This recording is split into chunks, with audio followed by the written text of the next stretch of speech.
Plans by U.S. President Donald Trump to dismantle the U.S. Agency for International Development, USAID, have suffered a blow after a federal judge barred his administration from placing 2,200 workers at the agency on paid leave hours before the directive took effect. Judge Carl Nichols, however, refused to grant the petitioners' requests to restore grants and contracts and reopen USAID buildings.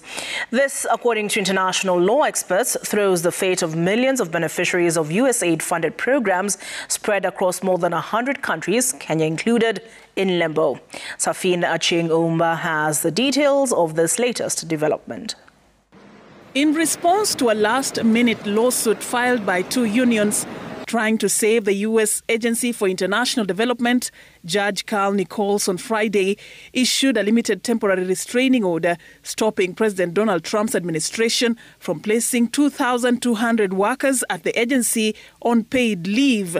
In their emergency petition, the American Foreign Service Association and the American Federation of Government Employees accused the U.S. government of violating the Constitution and causing harm to the workers. In his ruling, which stopped the planned leave until 14th February at midnight, Judge Nichols also ordered that some 500 staff who had already been put on administrative leave be reinstated. The judge, however, refused to grant the petitioners' requests to reopen USAID buildings as well as restore grants and contracts of the agency, a move that, according to international law expert Duncan Ojwang, means that the ruling bears less impact for the over 100 beneficiary countries, Kenya included.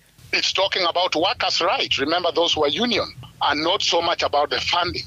And for us, it's about the funding. Early Saturday, a U.S. district judge also blocked Elon Musk's Department of Government Efficiency from accessing Treasury Department records, while some termed the judgments as a major blow to Trump team's foreign aid freeze and concerted efforts to shake up government institutions. Ojwang thinks otherwise. I'm less optimistic that Trump can be stopped by courts. The reason being that foreign policy, according to several U.S. rulings, is fully in the hands of the executive. And so you can see the court thinking, almost tinkering on the edges. We can say the workers were not given due process. Let us follow the due process. But I don't see how this could be a big detour or a stop to what President Trump is trying to do.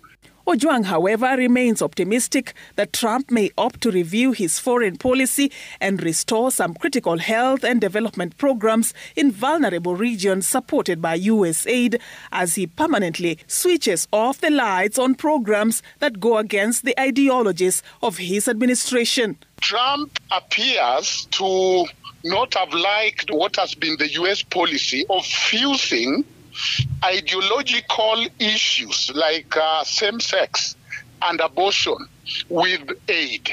Because remember, he's a conservative president, voted on conservative agenda, yet this foreign aid arm and has been pushing the foreign affair, which is very liberal. USAID remains the world's giant in humanitarian aid, with a budget of about $40 billion spent mostly on health programs. The shockwaves of Trump's foreign aid freeze continue to be felt across about 100 countries. Serfine Achieng Ouma, Citizen TV.